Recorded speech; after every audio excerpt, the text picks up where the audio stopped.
Hello everyone, welcome back to Why Football. On today's tactical analysis video, we will be analysing one of Arsenal's most informed youngsters, AINSLEY Maitland-Niles, thanks to the suggestion above.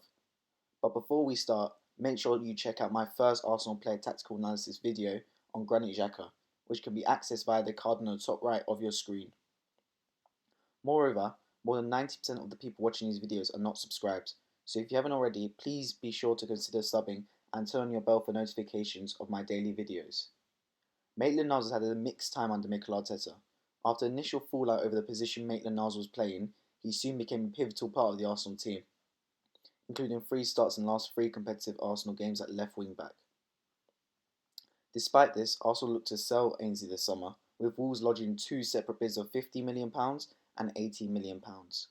However, it now looks as though Maitland-Niles is going to stay at Arsenal. I said I am an Arsenal player until told otherwise in his post-match conference of Arsenal's win over Liverpool in the Charity Shield last weekend. This suggests Ainsley has no intentions of leaving Arsenal, which is good news to fans and Arteta also. So since Ainsley looks set to stay, let's analyse his strengths, weaknesses and future at Arsenal next season.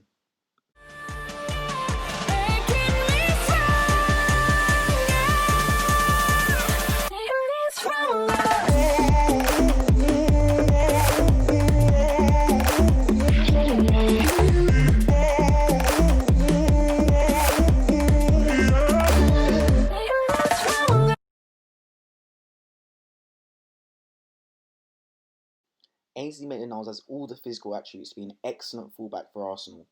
He is strong and quick, which enables him to muscle out wingers that try to take him on and make recoveries when he or his teammates lose possession in transition. This is highlighted by his 86 recoveries, which will be even more important as Arsenal look to create a more ball-dominant Arsenal this coming season. He's also a flexible player that can play multiple positions. You all know his preferred position in central midfield, especially after his dispute with boss Mikel Arteta over his positional use.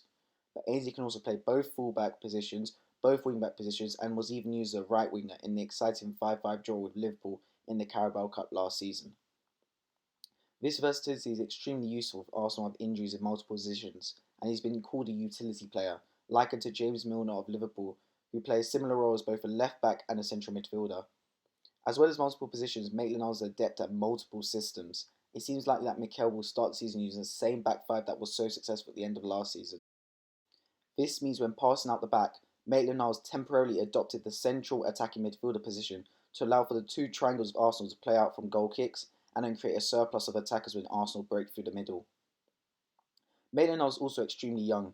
Having just turned 23 in his man-of-the-match performance against Liverpool in the Community Shield triumph, Maitland-Niles has still plenty of time and energy to develop as a player, and with a manager that believes in his ability and future potential, it can easily be argued that Ainsley's excellent performance against Liverpool may just be the tip of the iceberg. Maitland-Niles has shown glimpses of outstanding footballing intelligence and execution. The play in the first game of the season where he intercepts a lazy pass from the Newcastle midfielder, then burns the left back for pace before set up Aubameyang with a perfectly weighted through ball, encapsulates everything that is demanded from a modern-day fullback, and brought comparisons of Alphonso Davies and even Arsenal's own Hector Bellerin when he did a similar feat against Bayern Munich a few seasons ago in the Champions League. 3 games later, Ainsley completes a run behind the Watford lines before setting up Alba for a tap-in. Both these highlights show Maitland-Niles' potential, but with these 2 assists being his only 2 in the Premier League this season, it is imperative that Ainsley provides more attacking poise on a more consistent basis next season. Finally, let's examine benefit is his locker room presence. There's no doubt that Ainsley has a great relationship with his Arsenal teammates, including both Alba, Laka and his young English core from Hale End, that all developed in the same Arsenal academy.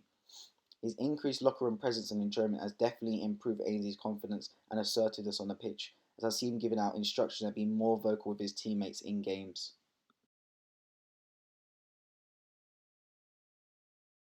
In terms of weaknesses now, Ainsley's disciplinary issues can cost Arsenal.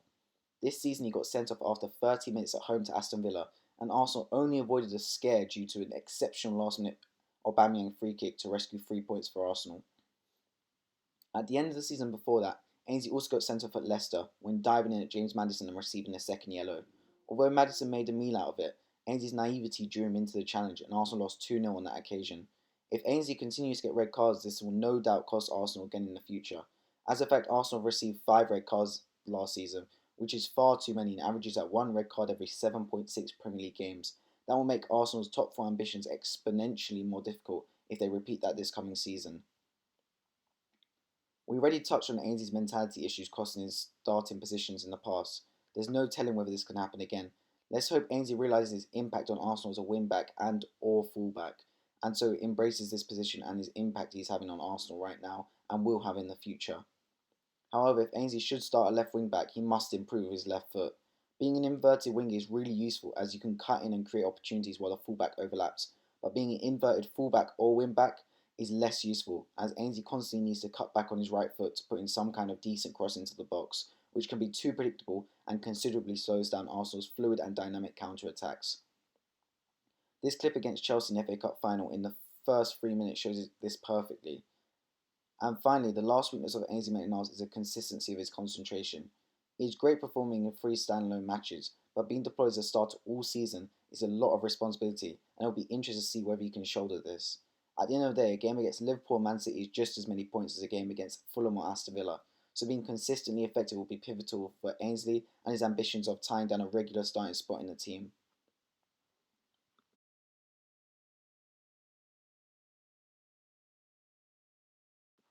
What does the future hold for Maitland-Niles? With Gabriel coming as a left-sided centre-back, it seems obvious that Tierney will push out as a left-back or wing-back depending on Arsenal's formation at the time.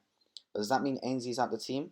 It seems as though Arsenal are looking to cash in on Hector Bellerin this summer, with Paris Saint-Germain and Bayer Leverkusen particularly interested.